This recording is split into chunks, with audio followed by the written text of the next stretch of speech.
And that's Marriage is work. it I'm is. not here. Let me. Go ahead. Sorry. I'm not gonna be here like everything is bro. You have to work hard, to stay. And that's Marriage is work. it I'm is. not here. Let me. Go ahead. Sorry. I'm not gonna be here like everything is bro. You have to work hard, to stay. Hey guys, and hold on. Hey guys, and welcome to Little Black Button 91. Just talking to you quickly about this situation because obviously it's blown up again once more on Instagram now and on Twitter. It's trending, it's blowing up, and the conversation's being had around this simple moment here.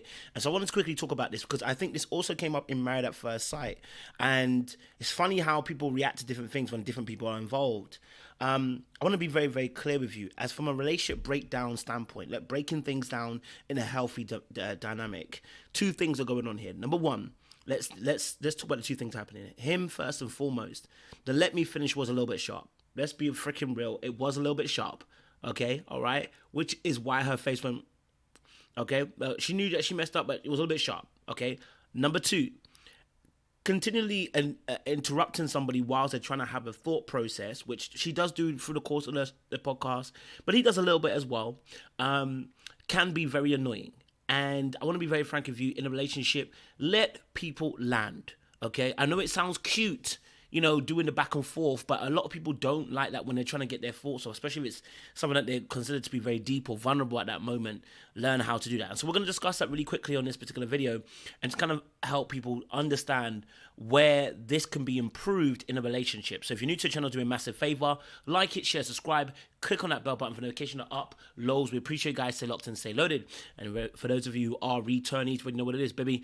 You got the minerals. You got the minerals. Stay hydrated because the streets out there are hot. Okay, cool. Let's get into this particular video, because I think it's really an insightful one, right?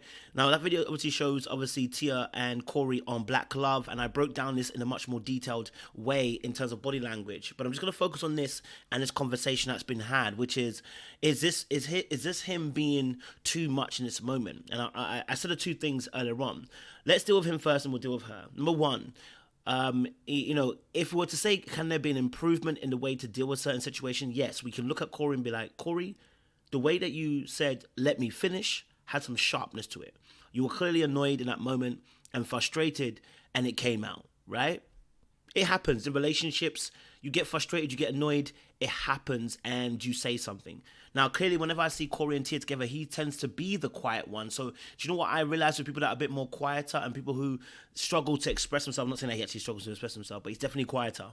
What tends to happen to people like that is that when they do finally get to speaking, what they don't want is to be interrupted, because they're finally now speaking. I saw this with this season with Married at First Sight, Miguel and Lindy. We saw it last season with Michael and Jasmine.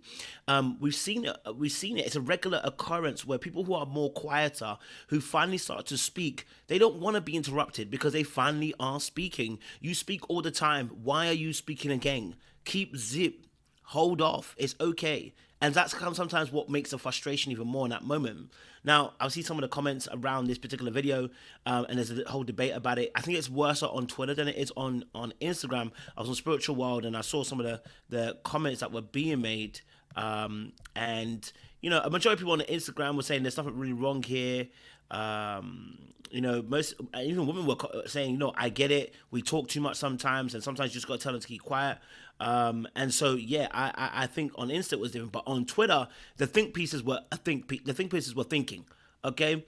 The think pieces were thinking a lot. And so it shows that different platforms tend to have different kind of perspectives when it comes to these kind of things, right? So on Twitter, we get in a different set of ideas, which is, he's abusive, he's, he doesn't respect her, the marriage had to happen.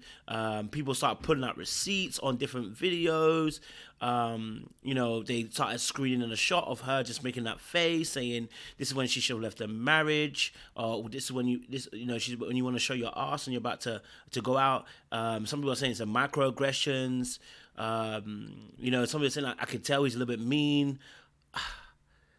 And it's funny the differences between Insta and Twitter and why some of the different thoughts are coming out. But let's take some of those thoughts. I can also understand from the viewpoint of the fact that when he did say that, how it can be looked at as mean, how it can looked at as abrasive and abrupt. And you always want to consider how you deliver a message to somebody. But there are times where you can't help yourself, but you want to consider that. So if we'll look to say, do it better. And a better example would have been, say, hey, babe, look, just going to be honest, you kind of interrupted me one or twice. Is it all right if I just get my thought out, right? But, you know, that would have been would have been a much more effective way of doing things. Like, hey, Tia, just going to say, I just want to be able to finish this point off. Or even let it slide and be like, okay, let me finish my point. But sometimes when you're not as assertive in reinstating yourself in a conversation, I'm a bit like that myself. Like, if I get derailed, I don't want to go back into the conversation, right?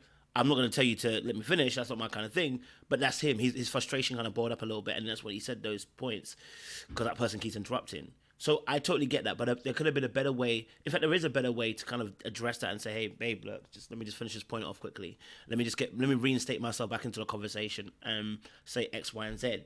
Now, the other side is, I want to say this as well, for Tia too, is to consistently interrupt somebody, just in case you don't know this, people, okay? When you interrupt somebody while they're talking, you are rude. I don't know if you know that, guys. It's not a thing to do. When someone is talking, you don't interrupt. Let the person land. Some of you don't know this. Clearly, because I did Miguel and Lindy's situation, and people were like up in arms when I was saying this. Like, look, when somebody is talking, shut it. It's okay to shut it. Okay, now I'm not going to tell you to shut it, but I'm telling you to shut it. Keep quiet. Why is it so hard when someone's talking for you to keep quiet and wait till they land, you know, and then add on afterwards? A lot of times what happens is people like to interrupt it because they're going to lose their thought quickly. And so they're scared they're going to lose their thought. And so they jump in again. But you're being rude. By jumping in, you're being rude. What you're saying is, what I have in my mind, I don't want to lose it. It's so important. It's more important than what you're actually saying.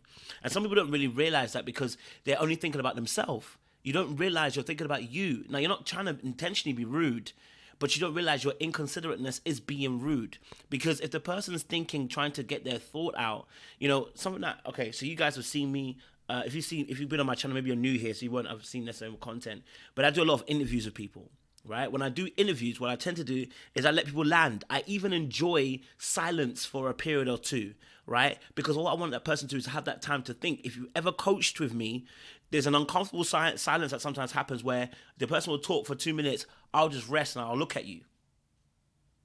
And the person will look at me like, wait, what's going on? I would like, continue. Because sometimes you can realize, and this is where people need to start being aware, people haven't finished in a conversation. He hadn't finished. He was making a point. So for Tia, she just needs to learn as well. The same way he needs to learn how to appropriately deliver this message, she needs to also learn as well not to interrupt when someone's talking. Because actually, when you watch the whole podcast, she does it several times. He does it 1 or 2 times after as well, so he can't really complain. But she does it several times over. And so it's something is a habit of hers to keep doing where she interrupts. So just to let you know as well, if you're one of those people that talks a lot and you think you're going to forget your point, forget the point. Forget it. It's not more important than hearing what the other person's saying. Forget your point. It's not more important than listening to what a person's saying to you. Don't be so concerned about what you're going to say. Be concerned about what you're going to hear. Right? Because whatever you hear, use the last of whatever they've said. If he says at the end, you know what, I love my wife, you can now say, and do you know what, I can't remember exactly what I said last time, but do you know, I'm going to take on your last point. You said I love my wife, and I really appreciate that. And follow on the conversation that way. That way you honor what the person is saying. It's disrespectful to interrupt people, and a hella disrespectful to not acknowledge it. So I get why he also flexed, but it's a better way to do it as well in order to have a relationship. But listen, I'm gonna leave it there, guys. Let me know your thoughts, because the raging on right now in the Twitter sphere is mad. Appreciate you guys. Stay locked, stay loaded. We'll see you again.